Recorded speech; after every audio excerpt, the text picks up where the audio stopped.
Mga kapuso, ito po ang mga ganap na dapat po natin abangan dito lamang po sa ating kapatid.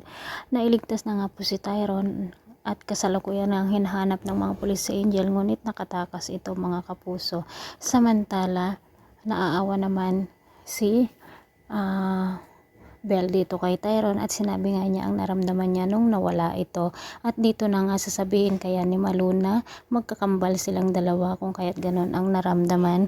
Samantala mga kapuso, ito namang si Jacinta ay nalaman na nga niya na ampon lamang si Tali.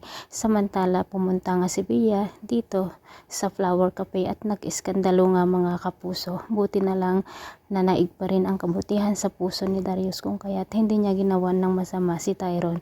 Mga kapuso, pakaabangan po natin ang bawat yugto dito lamang po sa ating kapatid. Maraming salamat sa walang sawang pagsubaybay. Thanks for watching. Bye bye. God bless.